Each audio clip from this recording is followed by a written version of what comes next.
सा ध्वनि का उच्चारण स्थान क्या है? ऑप्शन ए दंत, ऑप्शन बी मूर्धा, ऑप्शन सी तालु, ऑप्शन डी दंतालु। दंत से सपेरा वाले सा का उच्चारण होता है, मूर्धा से षटकोण वाले सा का उच्चारण होता है, तालु से सलजम वाले सा का उच्चारण होता है। तो ऑप्शन सी सही है। मानक वर्तनी के आधार पर शुद्ध शब्द पहचानिए। मृत्युदंड किस ऑप्शन में सही लिखा है आपको बताना है। 4 ऑप्शन दिया गया है। तो ऑप्शन ए तो बिल्कुल गलत है, डी भी गलत है, बी और सी में बताइए कौन सा सही है। ऑप्शन बी जो है ये गलत है, शुद्ध जो है वो ऑप्शन सी है। सदैव का संधि विच्छेद करे। सदैव का संधि विच्छेद सदा धन एव होगा। क्या होगा? सदा धन एव। आ और ए मिलके क्या हो रहा है? ए। इसमें कौन सी संधि है? इसमें विद्धि स्वर संधि है। कौन सी संधि है? विद्धि स्वर संधि है। अगर आपसे एग्जाम में पूछे कि सदैव में कौन सी संधि है तो आप क्या बताएंगे? विद्धि स्वर संधि है। कौन सा ऑप्शन सही है? ऑप्शन डी सही है। सदैव का संधि विच्छेद सदा धन एव होगा। पवन का संधि विच्छेद होगा। पवन का संधि विच्छेद करेंगे तो पो धन अन हो जाएगा। क्या होगा? पो धन अन। ओ और आ मिलके क्या हो रहा है? वाह। इसमें कौन सी संधि है? अयादि संधि। कौन सी संधि है पवन में? अयादि स्वर संधि है। इस वीडियो में यूपी पुलिस और यूपीएसआई में पूछे गए प्रीवियस ईयर क्वेश्चन लिए गए हैं। आप लोग वीडियो को ध्यान से देखिएगा, इससे आपको पता चलेगा कि आपके एग्जाम में किस तरह के क्वेश्चन पूछे गए हैं और आगे किस तरह के क्वेश्चन पूछे जाएंगे। द्विगु समास का उदाहरण है। ऑप्शन ए माता पिता। माता पिता दोनों पद जो है प्रधान है और दोनों एक दूसरे के क्या है? विलोम है। तो दोनों पद एक दूसरे के विलोम है और बीच में योजक चिन्ह भी है, तो कौन सा समास होगा? तो इसमें जो है द्वंद्व समास है। माता पिता में कौन सा समास है? द्वंद्व समास। तो ऑप्शन ए आपका गलत हो गया। यथाशक्ति। यथाशक्ति का समास विग्रह क्या होगा? शक्ति के अनुसार। यथा क्या है? यथा जो है ये उपसर्ग है। यथा से आप यथाशक्ति, यथा समय, यथा संभव शब्द बना सकते हैं। तो यथा उपसर्ग है और पहला पद है, तो प्रथम पद उपसर्ग किस समास में होता है? तो प्रथम पद उपसर्ग अव्ययी भाव समास में होता है। किस समास में होता है? अव्ययी भाव समास में होता है। तो यथाशक्ति में कौन सा समास है? अव्ययी भाव समास। तो ऑप्शन बी भी गलत हो गया। नवग्रह यानी 9 ग्रहों का समूह या समाहार।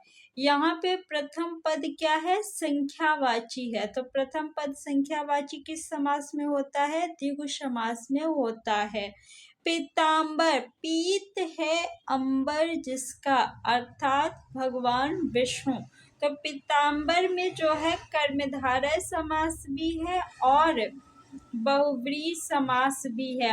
अगर एग्जाम में पूछा जाए कि पीतांबर में कौन सा समास है, ऑप्शन में कर्मधारय और बहुव्रीहि दोनों दिया हो तो आपको पहले बहुव्रीहि लगाना है। अगर बहुव्रीहि नहीं है तब आप कर्मधारय समास लगाएंगे। तो ऑप्शन सी आपका सही है। द्विगु समास नवग्रह में है। निम्नलिखित में तद्भव है। तद्भव शब्द कौन सा है? ऑप्शन ए गांव, ऑप्शन बी अमृत, ऑप्शन सी उच्च, ऑप्शन डी एकत्र। एकत्र जो है ये तत्सम शब्द है। उच्च क्या है? तत्सम शब्द है। इसका तद्भव अगर पूछा जाए तो क्या होगा? ऊंचा। एकत्र का क्या होगा? इकट्ठा। अमृत क्या है? तत्सम शब्द है। गांव जो है ये तद्भव शब्द है। इसका तत्सम क्या होगा? ग्राम होगा। तो गांव क्या है आपका? तद्भव शब्द। ऑप्शन ए सही है। अनुरक्त शब्द का विलोम है। ऑप्शन ए अनुरक्ति, ऑप्शन बी विरक्ति, ऑप्शन सी अनर्थ, ऑप्शन डी विरक्ति। अनुरक्ति का विलोम शब्द विरक्ति होगा। अनर्थ का विलोम शब्द क्या होगा? अर्थ होगा। विरक्त का विलोम शब्द अनुरक्त होगा। ऑप्शन डी आपका बिल्कुल सही है। प्रत्यक्ष शब्द का विलोम है। ऑप्शन ए अपरोक्ष, ऑप्शन बी परोक्ष, ऑप्शन सी सुंदर, ऑप्शन डी प्रत्यय। प्रत्यक्ष का विलोम परोक्ष होता है। ऑप्शन बी आपका बिल्कुल सही है। दिए गए विकल्पों में प्रतिक्रिया का पर्यायवाची शब्द कौन सा है? ऑप्शन ए प्रत्युत्तर। प्रतिक्रिया का पर्यायवाची शब्द प्रत्युत्तर ही होता है, तो ऑप्शन ए ही आपका सही है। बाकी तीनों जो है गलत है। अगला प्रश्न, पक्षी दाना चुग रहा है रेखांकित शब्द का पर्यायवाची शब्द नहीं है। पक्षी का पर्यायवाची शब्द कौन सा नहीं है? ऑप्शन ए पंकज। पंकज जो है ये किसका पर्यायवाची शब्द है? कमल का पर्यायवाची शब्द है। और क्या होता है कमल का पर्यायवाची शब्द? जलज होता है। अम्बुज जो है ये भी कमल का पर्यायवाची शब्द है। अम्बुज। अंडज जो है ये पक्षी का पर्यायवाची शब्द है, तो ये उत्तर नहीं होगा।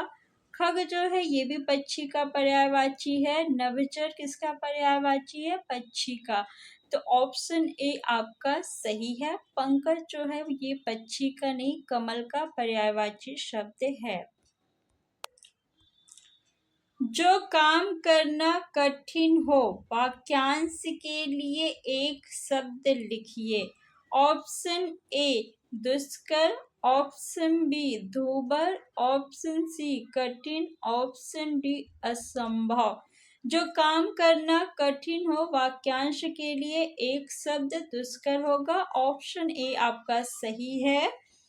जो कठिनाई से मिलता है के लिए एक शब्द होगा। ऑप्शन ए दुर्गम, ऑप्शन बी दुर्लभ, ऑप्शन सी अगम, ऑप्शन डी सुलभ। जो कठिनाई से मिलता है वाक्यांश के लिए एक शब्द दुर्लभ होगा। ऑप्शन बी बिल्कुल सही है। भीष्म प्रतिज्ञा का अर्थ है। ऑप्शन ए दिखने मात्र की प्रतिज्ञा, ऑप्शन बी कठोर प्रतिज्ञा, ऑप्शन सी दृढ़ प्रतिज्ञा, ऑप्शन डी इनमें से कोई नहीं। तो भीष्म प्रतिज्ञा का अर्थ है दृढ़ प्रतिज्ञा। ऑप्शन सी आपका बिल्कुल सही है।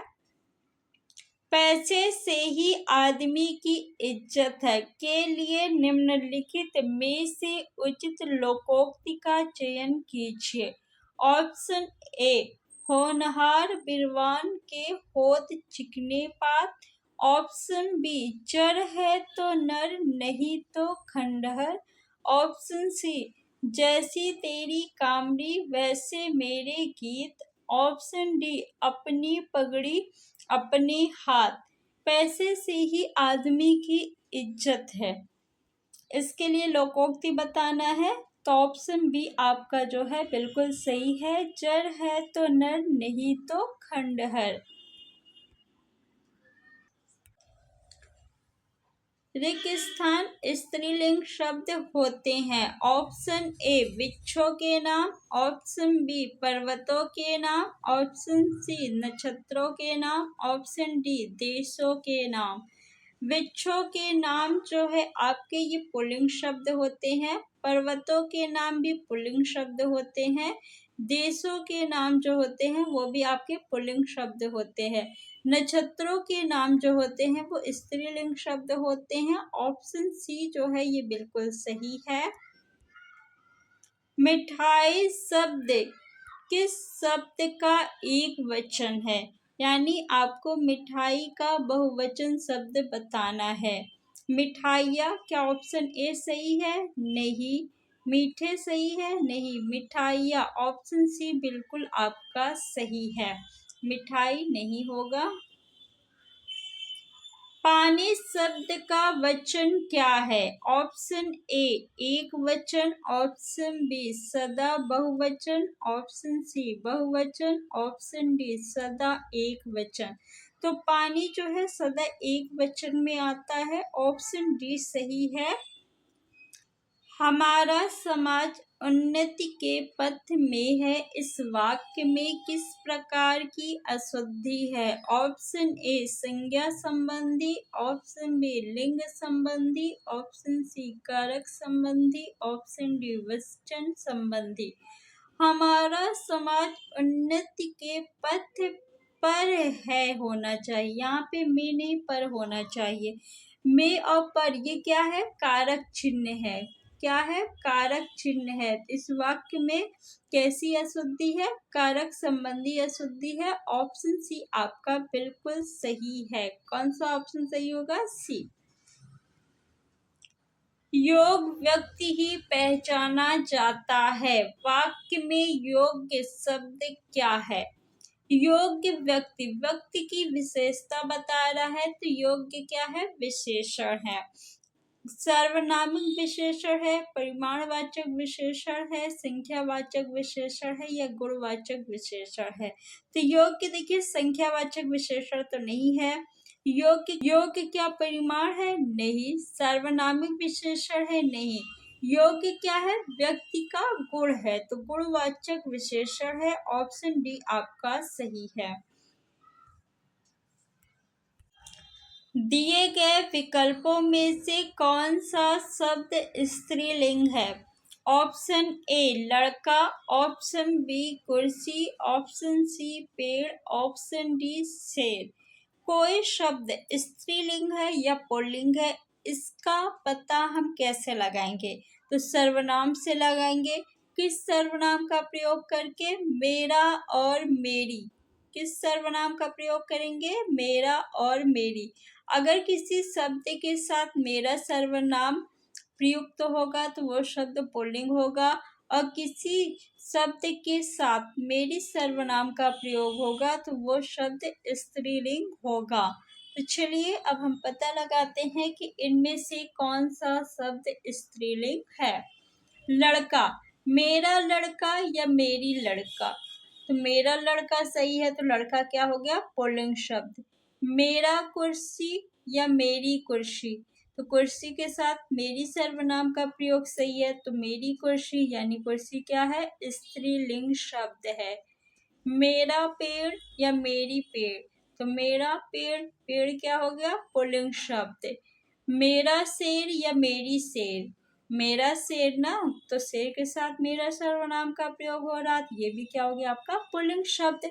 तो ऑप्शन बी सही है। कुर्सी क्या है? स्त्रीलिंग शब्द है। तो फ्रेंड्स ऐसी ही और वीडियो देखने के लिए चैनल को सब्सक्राइब कर लीजिए। वीडियो को आप लोग ज़्यादा से ज़्यादा अपने फ्रेंड्स में शेयर करिए। Thanks for watching.